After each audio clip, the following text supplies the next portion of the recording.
মক্কার সে উত্তাল সময়, যখন সুদ, জালিয়াতি আর বিশ্বাসঘাতকতা ছিল ব্যবসার মূল মন্ত্র।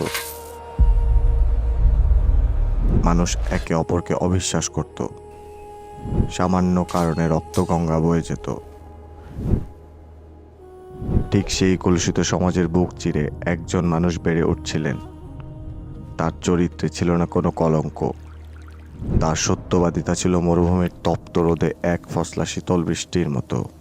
আরবের মানুষ তাকে নিজের জীবনের চেয়েও বেশি বিশ্বাস করত।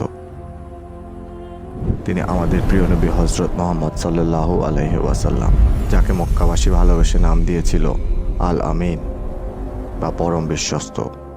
আসসালামু আলাইকুম, ওয়েলকাম টু খোয়াব। কাবা ঘরের সংস্কারের কাজ শেষ, কিন্তু এক পবিত্র পাথর, হাজরে আসওয়াদ, কে স্থাপন করবে? মক্কার প্রতিটি গোত্র চাইল ওই সম্মান তাদের হোক। তলোয়ার বের হয়ে এলো, যুদ্ধের দামামা বাজল। ঠিক সেই মুহূর্তে এক বৃদ্ধের পরামর্শে স্থির হলো, আগামীকাল ভোরে যেই ব্যক্তি প্রথম কাবার চত্বরে প্রবেশ করবে সেই হবে বিচারক।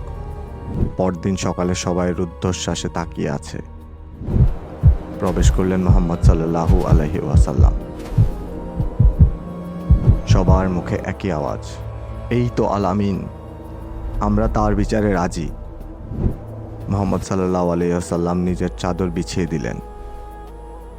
সব গোত্রপতিকে সেই চাদর ধরতে বললেন। নিজের হাতে পাথরটি যথাস্থানে স্থাপন করে তিনি এক নিশ্চিত যুদ্ধ থেকে আরবের সব গোত্রকে রক্ষা করলেন।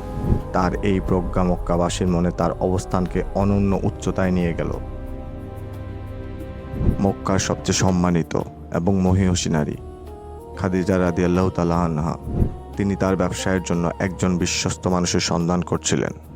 যখন তিনি মুহাম্মদ সাল্লাল্লাহু আলাইহি ওয়াসাল্লামের সততার কথা শুনলেন,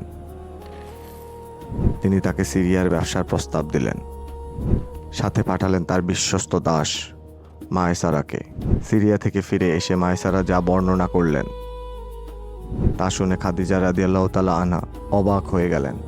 তিনি শুনলেন মুহাম্মদ সাল্লাল্লাহু আলাইহি সাল্লামের মাথার উপর মেঘখণ্ড ছায়া দেয়,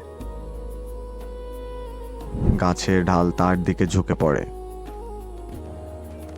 আর তার ব্যবসায় আসে অকল্পনীয় বরকত। খাদিজা রাদিয়াল্লাহু তাআলা আনহা মুগ্ধ হলেন তার চরিত্রে। তিনি নিজেই বিয়ের প্রস্তাব পাঠালেন।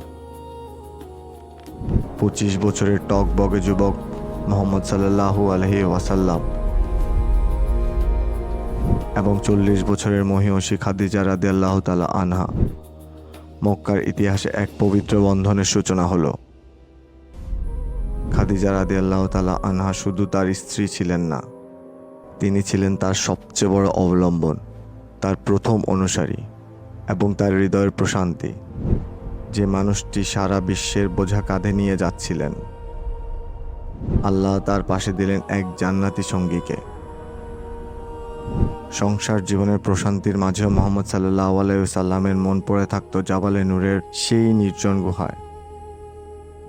কেন তিনি বারবার ফিরে যেতেন হেরা গুহায়?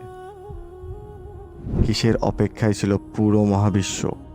জানতে হলে দেখুন আমাদের পরবর্তী পর্ব। ভিডিওটি লাইক করে এবং আমাদের চ্যানেলটি সাবস্ক্রাইব করে পাশেই থাকুন।